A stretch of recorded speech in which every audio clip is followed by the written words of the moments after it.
The U.S. has recorded more than 1 million new COVID-19 infections on Monday. That's a world record for confirmed daily cases, though it's partly because of a reporting backlog after the New Year's holiday.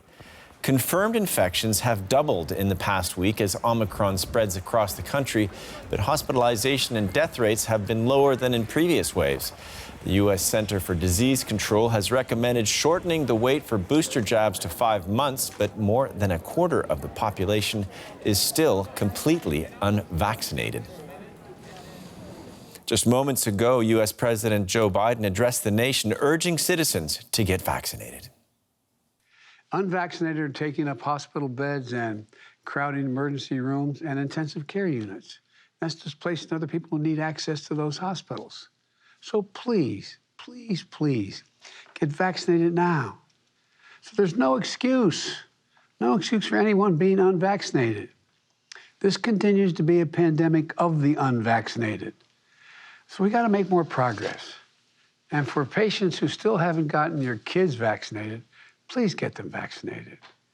Look out for their interest here. It's the best way to protect them.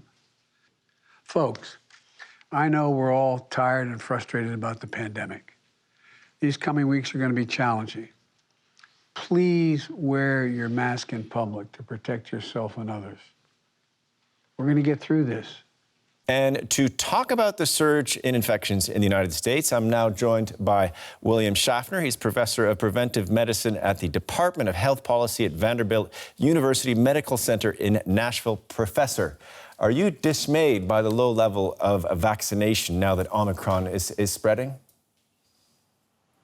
Oh, Nick, I am absolutely dismayed by the low level of vaccination. You know, we have been promoting vaccination for months now, but there is a contingent of adults that are still hesitant, skeptic, and I will say downright stubborn about not receiving the vaccine. And these are frequently also people who are not bringing their children forward to be vaccinated. And in addition to that, we of course have people who have had 2 doses of the mRNA vaccine that still need their booster for optimal protection.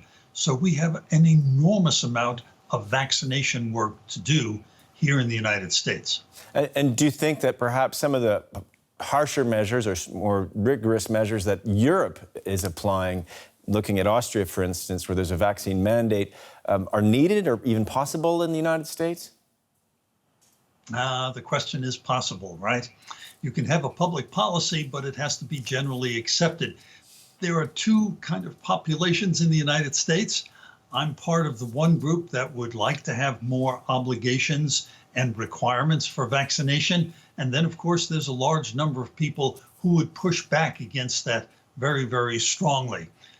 And I think we haven't come to a consensus, and it differs in different states across the country. I'm in Tennessee, where we have a large proportion of the unvaccinated still. And if we could, Professor, just talk a little bit about the facts on the ground, the Omicron variant that is spreading faster than the Delta, but appears to be, at early reports, less severe.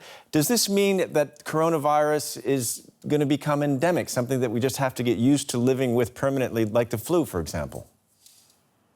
Oh, well, the short answer to your question is yes. Coronaviruses, COVID, is not going to disappear. And we will have to cope with it as we do with influenza on an ongoing basis. It is true, Omicron spreads widely. It can even infect people who are vaccinated and boosted. But the important thing to focus on is those people get mild disease. Yes, you could even have to go to bed for a day or 2, but you don't require hospitalization. Hospitalization almost completely still comes from people who are unvaccinated at all. And that's where the burden of unvaccinated people are and hospitalizations. And that's what's straining our healthcare system. Okay, Professor William Schaffner talking to us from Nashville, Tennessee. Thanks for your time. Thank you. Harry Hyman is a public health professor at Georgia State University. Welcome to the show, Professor. At this current wave of coronavirus infections hit first in places like New York. How is it that hospitalization and deaths have surged there, even though the vaccinations are relatively high there?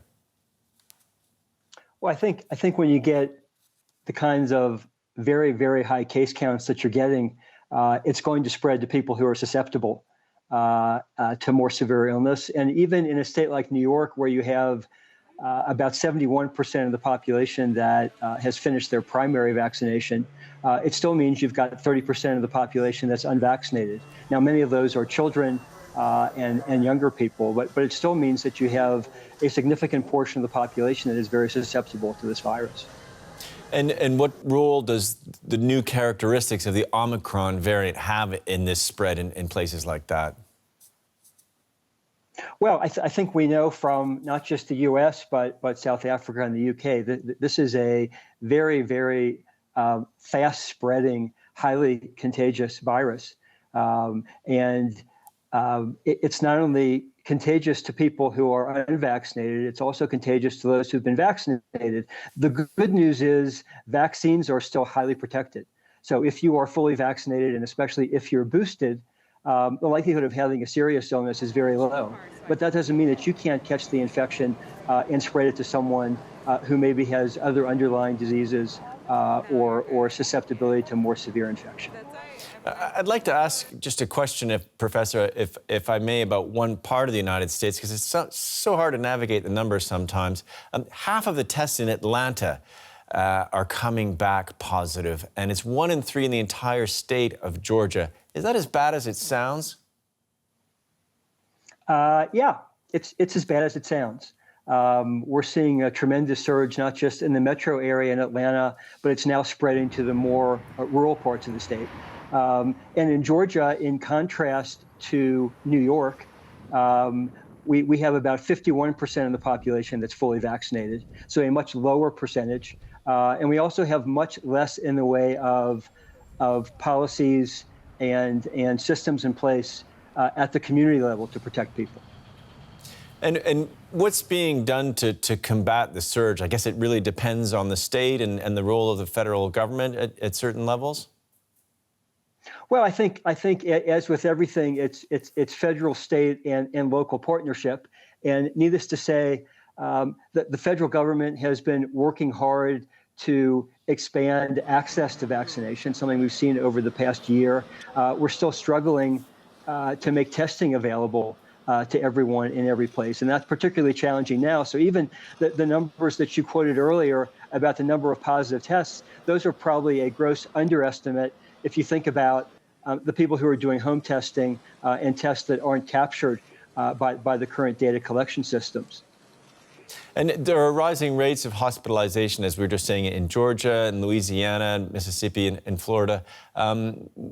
What makes those states so vulnerable that they can't cope beyond the fact that there's a low vaccine uptake? Is there a political element as well? You've been around long enough to know there's a political element in everything. So yeah, certainly we have a much higher number of susceptible people purely from the fact that they're not vaccinated.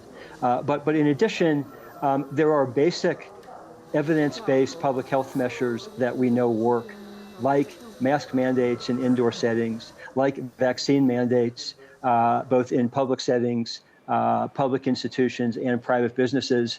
And not only is there a lack of state leadership in supporting those kinds of policies, there's actually active obstruction in states like Georgia and Florida. I mean, just as an example, in Georgia, the university system of Georgia, which has over 300,000 students, universities are not allowed, based on what's called the Board of Regents that dictates policies, to mandate either masks for indoor classes or vaccines. And then look at a state like Florida, where the governor is actively prohibiting K-12 schools from having mask mandates. I mean, those are policy approaches that are contrary to not only what the CDC recommends, but just basic common sense public health measures about what we know will make a difference.